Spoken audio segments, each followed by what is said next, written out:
La section 1 du 6e chapitre est une discussion informelle entre des pères aidants de Milan, en Italie.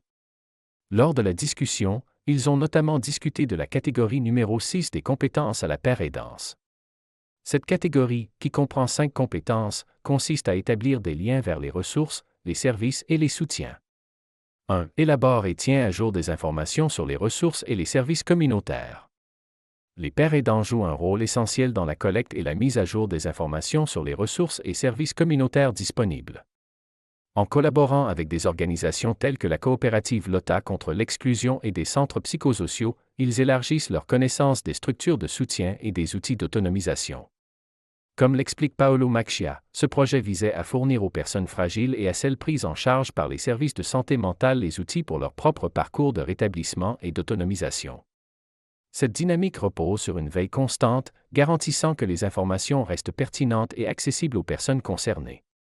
De plus, les initiatives communautaires, telles que les projets Amicita et La santé en tête, permettent d'adapter les solutions aux besoins des individus, même en période de crise comme le Covid.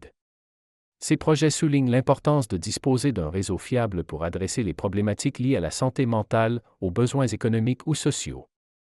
2. Aide les pairs à rechercher, sélectionner et utiliser les ressources et les services nécessaires et souhaités. L'accompagnement des pairs dans la recherche et la sélection des ressources est une mission clé des pairs aidants. Ces derniers s'appuient sur leur savoir expérientiel pour identifier les besoins des individus et les guider vers les services appropriés. Luca Boccanegra partage que l'élaboration d'un projet de soutien est un processus adapté à chaque individu, tenant compte des préférences et des capacités uniques de chacun. Par exemple, il a soutenu une personne en l'aidant à accéder à des outils de base comme un micro-ondes pour réchauffer les repas, ce qui a contribué à son autonomie alimentaire. Ce processus implique également d'écouter attentivement les besoins exprimés par les pairs et de favoriser leur capacité à prendre des décisions. Les pairs aidants veillent à éviter tout jugement et s'efforcent de renforcer la confiance des individus, comme le souligne Paolo, je me mets sur un pied d'égalité, afin que l'autre puisse voir en moi un exemple de ce qu'il peut accomplir. 3. Aide les pairs à trouver et à utiliser les services et les soutiens de santé. Dans le domaine de la santé mentale, les pairs aidants agissent comme des médiateurs entre les individus et les services de santé. Leur propre expérience leur permet de démystifier les processus et de rassurer les personnes fragiles.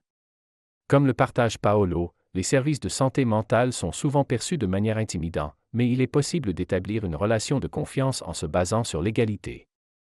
Les pairs aidants ne se contentent pas de fournir des informations pratiques, ils s'impliquent directement dans les parcours de soins, souvent en collaboration avec des équipes multidisciplinaires. Leur rôle inclut également un aspect psychologique, en apportant un soutien émotionnel et en aidant à surmonter les barrières liées à la stigmatisation. Travailler sur le terrain, en dehors des services traditionnels, redonne du pouvoir aux personnes, affirme Paolo. 4. Accompagne les pairs aux activités et aux rendez-vous communautaires sur demande. L'accompagnement direct est une facette essentielle du rôle des pairs aidants.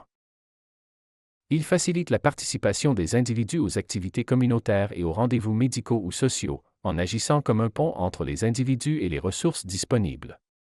À titre d'exemple, Luca raconte avoir aidé un individu à sortir de son isolement en partageant des activités simples comme cuisiner ou aller prendre un café. Cet accompagnement ne se limite pas à une simple présence. Il s'agit d'établir une relation de confiance et de soutenir les pairs dans leur cheminement vers l'autonomie. Mon objectif est d'accompagner les autres pendant un moment, afin qu'ils puissent ensuite surmonter leurs propres obstacles, affirme Paolo, insistant sur l'importance de maintenir une limite claire entre la relation d'aide et une amitié pure. 5. Participe aux activités communautaires avec les pairs sur demande. La participation active des pairs aidants aux activités communautaires joue un rôle vital dans le rétablissement et l'intégration sociale des individus.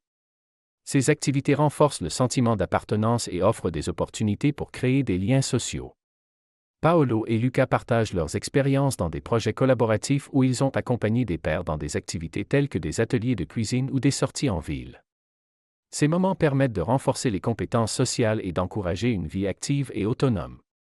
Les initiatives telles que le projet Bicoca, qui s'inspire du modèle de pairs aidants, illustrent comment l'engagement communautaire peut être structuré pour inclure la participation des pairs aidants. Ces activités favorisent également un échange réciproque enrichissant, tant pour les pairs aidants que pour les personnes qu'ils accompagnent.